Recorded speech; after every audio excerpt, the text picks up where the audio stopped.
कुछ मीठा लाए हैं नॉर्मल भोग लगाने के। हाँ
प्रेम सत्यनारायण भगवान की जय, भगवान की जय, भगवान की जय।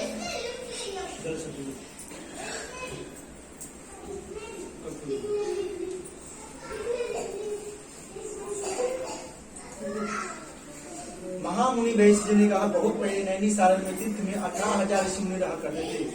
हे सुजी, इस कलयुग में वेद और विद्या मनुष्यों को ईश्वर की भक्ति किस प्रकार मिलेगा और उनका उद्धार कैसे होगा। हे सुजी, इस कलयुग में वेद विद्या रहितों को मनुष्यों को ईश्वर की भक्ति किस प्रकार मिलेगा और उनका उद्धार कैसे होगा। ऐसा कोई व्रत बताइए जिसके करने से मनुष्यों को थोड़े समय में पुण्य की प्राप्ति होती है और वांछित फल मिले। ऐसी कथा सुनने की हमारी इच्छा है। इस प्रश्न में शास्त्रों में जाता जी है वैष्णो, आपसे प्राणियों एवं हित एवं कल्याण की बात होती है। अब मैं उसको आप लोगों से कहूँगा, जिसे ज्येष्ठ नारद जी ने श्री लक्ष्मी भगवान से पूछा और श्री लक्ष्मी भगवान ने मुनि ज्येष्ठ नारद जी को बताया। देखिए, एक समय पहली बात था, नैनीसारण में तीर्थ में सैनिक काल में 18,000 ऋषि मुनि रहा करते थे और रहा करते थे। उन्होंने बोला कि हे प्रभु, इस कलयुग में मनुष्यों को ईश्वर की भक्ति किस प्रकार मिलेगा और उनका उद्धार कैसे होगा।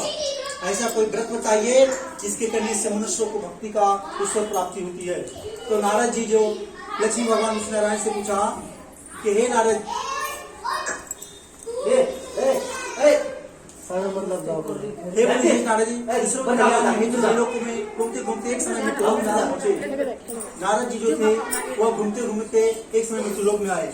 उन्होंने देखा कि सभी प्राणी जो है अनेक प्रकार से दुखी हैं, पीड़ित है, दुख से पीड़ित है और उनका दुख देखकर उन्होंने यत्न किया कि प्राणियों का कष्ट का निवारण किस प्रकार हो सकेगा। ऐसा मन में सोचकर वह विष्णु लोक चले गए। नारद जी इस प्रकार से सोचकर वह विष्णु भगवान के पास गए और विष्णु भगवान को बोले कि हे भीम नारायण, जिनके हाथ में निवारण करने लगा। मन में विचार किया कि हे विष्णु भगवान के लोग चले गए। वहां जाने का साक्षात विष्णु भगवान, जिनकी भुजाओं में देव नारायण, जिनकी भुजाओं में शंख चक्र गदा और माला देकर वह स्तुति करने लगे भगवान को। नारद जी को, हे भगवान, आप अति शक्तिमान है, मन भी आपकी वाणी आपको नहीं पा सकता। ना तो आपका आदि है, ना तो आपका मध्य है, ना तो आपका अंत है। आप निर्गुण है। आप निर्गुण स्वरूप सृष्टि के कारण भक्तों को नष्ट करने वाला आपको मेरा सत सत नमस्कार है। नारद जी किस प्रकार से प्रार्थना सुनकर विष्णु भगवान, हे योगिक राज, आपके मन में क्या चल रहा है, आप निसंकोच होकर कहें। तब मुनि ज्येष्ठ नारद जी ने कहा कि हे प्रभु, मृत्युलोक में सभी प्राणी दुखी हैं, सभी प्राणी दुखी हैं। उनका योनि को पैदा जो दुखों को कर्म है वो किस प्रकार दूर हो सकेगा। तो नारद जी बोलते कि हे प्रभु, जिस प्राणी ने जिस तरह का कर्म करता है उसी प्रकार से वो दुखी रहता है। और उनका, हे स्वामी, यदि आप मुझ पर दया करते तो कृपा करके बताएं कि इन प्राणी का दुख किस प्रकार दूर हो सकेगा। मन में ऐसा सोकर विष्णु भगवान के पास चले गए नारद जी। मनुष्यों की भलाई के लिए तुमने अच्छा प्रश्न किया। मैं तुमसे कहता हूँ कि जो भी श्री सत्यनारायण भगवान की कथा को करता है या सुनता है, उसकी सर्व मनोकामना पूर्ण हो जाती है। और पूर्ण होने के बाद मृत्युलोक में दुर्लभ एक अति उत्तम व्रत है। आज मैं तुमसे कहता हूँ कि जो भी श्री सत्यनारायण भगवान का विधि पूर्वक से करेगा, उसे संपन्न करेगा, मनुष्य को इस धरती पर सभी प्रकार सुख होकर परमोक्ष की प्राप्ति करेगा। और भगवान का ऐसा वचन कर सुनकर नारद जी बोले, हे भगवान, इस व्रत का फल क्या है। अगर आप श्री सत्यनारायण भगवान की पूजा कर रहे हैं तो इसका फल क्या है, आप क्यों कर रहे हैं और इसके करने से क्या मिलता है, कृपया करके हमें बताएं। तब विष्णु भगवान विस्तार में बताते हैं कि जो भी श्री सत्यनारायण भगवान का पूजा करता है उसे सभी प्रकार से दुखों से दूर हो जाता है और विद्याओं से दूर हो जाता है, हर जगह विजय प्राप्ति होती है। और भक्ति भाव के साथ मनुष्य संध्या के समय श्री सत्यनारायण भगवान का पूजा करे।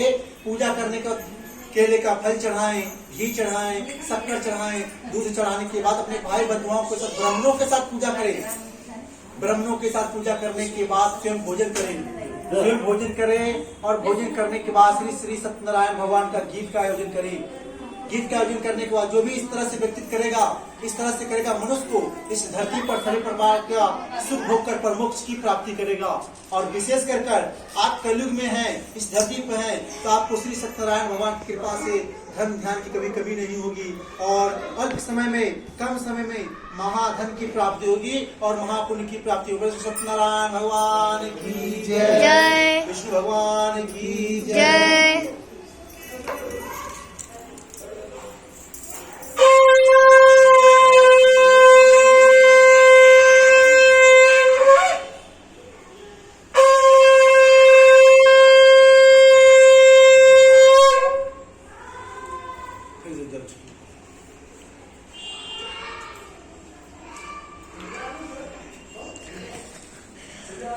महान सज्जनों ने कहा, हे ऋषिगण, जिन्होंने प्राणी मतलब प्राचीन काल में इस प्राणी ने इस कथा को किया, मैं उनका इतिहास आप सबसे कहता हूँ। देखिए, इस कथा का कहीं ना कहीं से आरंभ हुआ था और इसका अंत भी एक दिन होगा। तो इसी तरह से होते हैं कि हे जिन्होंने प्राचीन काल में इस व्रत को किया है, उनका इतिहास मैं सबसे कहता हूँ, आप सुनो। एक ब्राह्मण था, एक भड़की था, जो निर्धन था, बहुत गरीब था। गरीब होने के कारण वो हमेशा भूखा प्यासा रहता था, हमेशा बेचैन रहा करता था। ब्राह्मणों से प्रेम करने वाले साक्षात विष्णु भगवान उसे दुखी देखकर एक दिन बूढ़े ब्राह्मण का भेष धारण किया। देखिए, भगवान कौन से भेष में कब आ जाए किसी को कुछ पता नहीं है। और दुखी देखकर मैं बूढ़े ब्राह्मण का भेष धारण किया और बड़े आदर से पूछा कि हे ब्राह्मण, तुम हर समय दुखी क्यों रहते हो और तुम हमेशा पृथ्वी पर क्यों घुमा करते हो? ब्राह्मण, मैं तुम्हारी व्यथा सुनना चाहता हूँ, मुझसे कहो। तो ब्राह्मण ने कहा कि हे स्वामी, हमारे पास ब्राह्मण ने कहा कि मैं निर्धन हूँ, मैं गरीब हूँ, इसी के लिए मैं भिक्षा के लिए पृथ्वी पर मारा फिरता हूँ और पृथ्वी पर भिक्षा ना मिलने के कारण मैं दुखी रहता हूँ। तो भगवान ने बोला, यदि तुम मुझसे इससे मुक्ति पानी चाहते हो तो तुम, वृद्ध ब्राह्मण ने कहा कि अगर हे भगवान, विष्णु भगवान से, हे भगवान ब्राह्मण देवता, अगर श्री सत्यनारायण भगवान की वांछित फल देने, इसलिए तुम उनका पूजन करो। तुम श्री सत्यनारायण भगवान की पूजा करो, जिसके करने से तुम्हें विधि पूर्वक से करो, जिसके करने से मनुष्य को सही प्रकार से दुखों से मुक्त हो जाता है। और दलित ब्राह्मण ने जिस संपूर्ण विधि बतलाकर विधि बताया उसे मैं अवश्य करूंगा। देखिए, साक्षात विष्णु भगवान बूढ़े का ब्राह्मण से धारण करके एक ब्राह्मण को बता रहे हैं कि तुम श्री सत्यनारायण भगवान की पूजा करो। और करने के बाद उसने मन में संकल्प किया कि आज भिक्षा बेचने के बाद जो भी धन प्राप्त होगा उसे मैं श्री सत्यनारायण भगवान का ज्येष्ठ व्रत में लगा दूंगा। तो भिक्षा मांगने के लिए जाता है और भिक्षा मांगने के बाद जो भी धन मिलता है उससे सारा सामग्री को खरीदता है, ब्राह्मण के घर जाता है, परंतु उसे नींद नहीं आती है। उसे नींद इसलिए नहीं आती है कि वो मन में संकल्प करता है कि मैं श्री सत्यनारायण भगवान की कथा करूंगा, लेकिन उसके पास 1 रुपया ना होने के कारण वो दुखी रहता है कि मैं किस तरह से भगवान की कथा करूंगा। वो अगले दिन उठता है और उठने के बाद वह श्री सत्यनारायण भगवान का व्रत करने को निश्चय करता है। निश्चय करने के बाद वह भिक्षा मांगने के चला जाता है, सारा सामान खरीद कर लाता है, अपने भाई बंधुओं के साथ विधि पूर्वक से भगवान का श्री सत्यनारायण भगवान का व्रत करता है और वह गरीबों से मुक्त होकर ब्राह्मण कष्ट से छुटकारा पाकर धनवान हो जाता है। और उस समय से वह ब्राह्मण हर मास श्री सत्यनारायण भगवान का व्रत करने लगा। जो भी शास्त्र विधि अनुसार श्रद्धा पूर्वक से करेगा वह सब कष्टों से छूट जाएगा, मोक्ष की प्राप्ति होगा। और जो भी मनुष्य श्री सत्यनारायण भगवान का व्रत करेगा वह सब कष्टों से छूट जाएगा। इस तरह नारद जी ने नारायण से कहा और यह मैं तुमसे कहा, हे ब्राह्मण, अब आप क्या सुनना चाहते मुझसे कहो। तब संसार में इस व्रत को सुनकर किसने किया? मुनिगण सुनो। हे मुनिगण, जिस प्राणी से व्रत को किया मैं उनका इतिहास आप सबसे कहता हूँ। श्री सत्यनारायण भगवान जो कि भाई बंधुओं के साथ शास्त्र विधि अनुसार श्री सत्यनारायण भगवान का व्रत किया, उसी समय एक लकड़ी बेचने वाला बुढ़ा व्यक्ति आया, तो उसके सर पर लकड़ियों को गटारा रखकर वह ब्राह्मण के मकान में चला गया। भूखा प्यासा से लकड़हारे ने व्रत करते हुए देखा।